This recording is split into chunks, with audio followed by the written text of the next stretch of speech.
मित्रांनो, आपण आपला चॅनल लाईफ बियॉन्ड नेशन याच्या माध्यमातून अमेरिकेतील आर्किटेक्चर शहर ज्याला ओळखलं जातं, ज्याचं नाव आहे शिकागो. आणि शिकागोमधील एका रेल्वे स्टेशनच्या प्लॅटफॉर्मवरती आपण उभे आहोत. तर ही जी बिल्डिंग आहे, ही बिल्डिंग ॲक्सेंचर जी कंपनी आहे, तर त्या ॲक्सेंचर कंपनीचं नाव त्याला दिलेलं आहे. आणि या कंपनीमधून या टॉवरचं नाव झालेलं आहे ॲक्सेंचर टॉवर.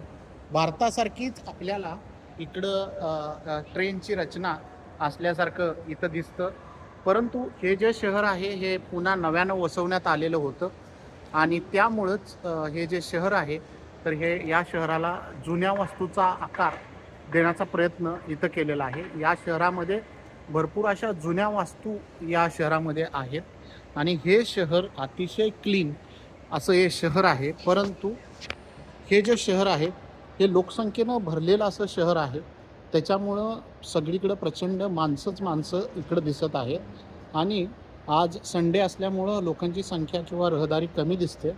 परंतु रहदारी इकडं आहे, लोकसंख्या प्रचंड आहे या शहरामध्ये. त्यामुळं ट्रॅफिकची समस्याही या शहराला जाणवू लागलेली आहे. आणि कदाचित लोकसंख्या जर अशीच वाढत राहिली तर आपल्या देशासारखंच इकडंही अशा प्रकारे समस्या लोकांना जाणवतील, यात काही शंका नाही.